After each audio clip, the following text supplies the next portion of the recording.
Top quality और consistent performance के लिए सिर्फ सिल्वर पंप। टॉप क्वालिटी और कंसिस्टेंट परफॉर्मेंस के लिए सिर्फ सिल्वर पंप, नाम याद रखना। महाराष्ट्रातील सर्वांचं श्रद्धास्थान असलेल्या भराडी आईच्या देवीच्या यात्रेला या ठिकाणी सुरुवात झालेली पाहायला मिळते। आपल्यासोबत या संदर्भात बोलण्यासाठी पालकमंत्री सिंधुदुर्ग जिल्ह्याचे आहेत नितेश राणे सर। राणे सर, या ठिकाणी भराडी यात्रेच्या उत्सवाला सुरुवात झालेली आहे, काय सांगाल, काय प्रतिक्रिया असेल? नाही, आजपासून भराडी देवीच्या आमची अंगणेवाडीची यात्रेची सुरुवात होते आहे आणि मोठ्या प्रमाणामध्ये भाविक दरवर्षी देवीचं दर्शन घेण्यासाठी इथे येतात, नतमस्तक होतात। महाराष्ट्राच्या कानोकोपऱ्यातून आणि त्याचबरोबर प्रामुख्याने मुंबईतून भाविक मोठ्या प्रमाणामध्ये आज सकाळपासूनच देवीचं दर्शन घेण्यासाठी आलेले आहेत। मी जिल्ह्याचा पालकमंत्री म्हणून मी सगळ्याच भाविकांना विश्वास देतो की त्यांच्या पूर्ण दर्शनाचा प्रवास हा सुखमय करण्यासाठी, सोयीस्कर करण्यासाठी प्रशासनाने पूर्ण तयारी केलेली आहे। कुठलेही ज्या काही अडचणी आहेत त्या दूर केलेल्या आहेत, म्हणून त्यांनी आपल्या कुटुंबावर बरोबर जे इथे आज दर्शनासाठी आलेले आहेत, मला विश्वास आहे परत जाताना ते समाधानी जातील। नक्कीच, जसं भाविकांचं श्रद्धास्थान आहे तसं राजकारण्यांचं फार मोठं श्रद्धास्थान भराडी आई देवीचं आहे। अनेक राजकारणी म्हणजे विविध पक्षाचे राजकारणीसुद्धा या ठिकाणी आज हजेरी लावताना पाहायला मिळणार आहेत, काय प्रतिक्रिया असेल? भराडी देवीकडे येणारा जो पण व्यक्ती आहे, मग तो राजकारणामध्ये असेल, उद्योगामध्ये असेल, कुठल्याही क्षेत्रामध्ये असेल, देवीने कधीही त्यांना खाली हात पाठवलेला नाही। जेव्हा जेव्हा आम्ही देवीकडे आशीर्वाद मागितलेला आहे तेव्हा तेव्हा देवीने तिनं आशीर्वाद भरभरून दिलेला आहे।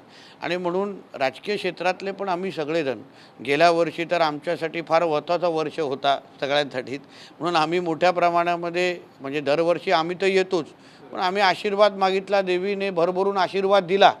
आणि 2014 नंतर आज 2024चा वर्ष हा आम्हा राणे कुटुंबियासाठी तर फार महत्त्वाचा वर्ष होता आणि भराडी देवीने आम्हाला भरभरून आशीर्वाद दिलेला आहे।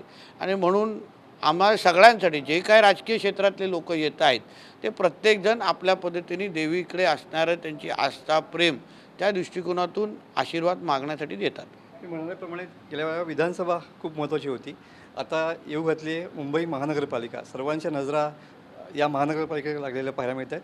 काय वाटतंय, परत एकदा देवी भरभरून आशीर्वाद देईल? देवीने, आमच्या भराडी देवीने गेल्या वर्षीचा पूर्ण वर्ष लोकसभा असो किंवा विधानसभा असो आशीर्वाद भरभरून दिले आणि त्याच्यामुळे आज राज्यात आणि देशात हिंदुत्ववादी विचाराचं सरकार आहे। हिंदू धर्माला सुरक्षा देणारे सगळे लोक आज सत्तेमध्ये आहेत आणि म्हणून देवीने फार विचारपूर्वक, म्हणजे ज्यांना हिंदू धर्माकडे जे वाकड्या नजरेने बघणारे आज सगळे लोक आहेत त्या विरोधी पक्षात आहेत किंवा संपलेले आहेत, आणि हिंदू धर्माचं रक्षण करणारे सगळेचे सगळे देवीच्या आशीर्वादामुळे आज सत्तेमध्ये आहेत। आणि म्हणून देवीने आशीर्वाद देत असताना पण आज जो आपला हिंदू समाज तो सुरक्षित कसा राहायला पाहिजे, त्याला त्यांचा विकास कसा झाला पाहिजे, हे नजरेसमोर ठेवूनच आशीर्वाद दिला असं माझी भावना आहे। येणाऱ्या त्यामुळे येणारा जो काही काळ आहे, आता जसं तुम्ही विधानसभा लोकसभेला अनुभव घेतला, तिथे हिंदुत्ववादी विचाराचं सरकार आलेलं आहे, म्हणून मला विश्वास आहे की आता येणाऱ्या मुंबई महापालिकेमध्ये पण हिंदुत्ववादी विचाराचंच सरकार आणि महापौर तिथेही येणार आणि देवीच्या आशीर्वादामुळेच येणार आणि तिथेही हिंदुत्वाचा झेंडा फडकणार। काय दरवर्षी राणे कुटुंब एकत्र या देवीच्या दर्शनाला जातं, आज पण तुम्ही एकत्र दर्शनाला जाणार आहात, काय सांगाल, काय मागणं असेल नेमकं?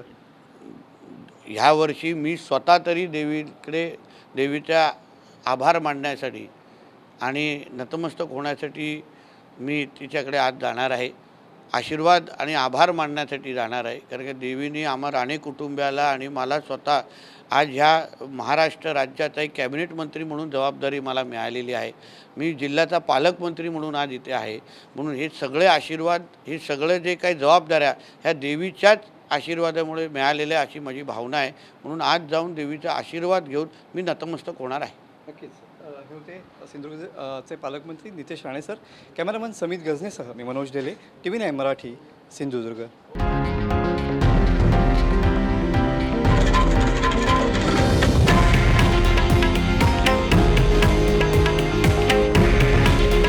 हे आहे देशातील नंबर 1 न्यूज नेटवर्क आणि आपण पाहत आहात TV9 मराठी। काळजी तुमची, हित महाराष्ट्राचं.